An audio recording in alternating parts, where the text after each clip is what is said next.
ഇവനൊക്കെയാണ് എൻ്റെ കല്യാണത്തിന് കാത്തിക്കുന്ന ആള്. ഇവനും ഈസാനും ഉണ്ടല്ലോ ഒരു മിനിറ്റ് ഒഴിവില്ല.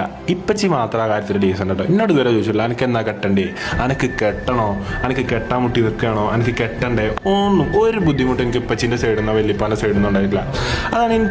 അതാണ് എനിക്ക് ഇവരോടൊക്കെ ഉള്ള ഒരു റെസ്പെക്ട്. നമ്മളെ ഒരു തരത്തിലും ഒരു ബുദ്ധിമുട്ടിക്കില്ല. ആണെങ്കിൽ കിട്ടിയാൽ മതി, കെട്ടിയിട്ട് ഇപ്പം ജീവിക്കണമെങ്കിൽ ജീവിച്ചാൽ മതി. അതായത് ഒരു ഓലതായ ജീവിതം നയിച്ചിങ്ങനെ പോകണം. നമ്മൾ ചെയ്യണതൊക്കെ നല്ലത് ചെയ്താൽ കൈയടിക്കും, ഇനിയിപ്പോൾ ചീത്ത ചെയ്താൽ നമ്മളെ തിരുത്തി തരും. അല്ലാതെ അതിൻ്റെ ഇടയിൽ വേറെ കൂടുതൽ ക്വസ്റ്റ്യൻസ് ഒന്നും പോലും ചോദിക്കില്ല. പക്ഷേ ഈ സ്റ്റീലും ഈച്ചൊക്കെ എന്ന് പറഞ്ഞാൽ വലിയപ്പാനേക്കും വിപ്പാനേക്കും ഓപ്പോസിറ്റാണ്. അനുവിൻ്റെ കല്യാണത്തിൻ്റെ വണ്ടി ഞാനാ ഓട്ടുക. അനുവിൻ്റെ കല്യാണം അവിടെ നടക്കുമ്പോൾ ഓടിച്ചോടത്തിൻ്റെ പുറത്തുനിന്ന് മാല പടക്കണത്തിന് തിരികെ കൊളുത്തുന്നത് ഞാനാണ്. അങ്ങനെ ഓരോരുത്തരും ഓരോ ഡ്രീംസാണ് ഓരോരുത്തർക്ക്. അതുപോലെ നല്ലൊരു വണ്ടി അനു എനിക്ക് വാങ്ങിത്തരണം കല്യാണം ആകുമ്പോഴത്തേന്. അതായത് ഓന് കല്യാണത്തിന് ചോറും കാര്യങ്ങളും ഓന് ഞാൻ കാറ് വാങ്ങിക്കൊടുക്കണം. പിന്നെ കാറ് വാങ്ങിക്കൊടുത്താൽ ഞാൻ തിന്നാൻ വരുന്ന ആൾക്കൊക്കെ എന്ത് വാങ്ങിക്കൊടുക്കുക? അല്ലെ തന്നെ കല്യാണം ഓവർ ചിലവുകളുള്ള ഒരു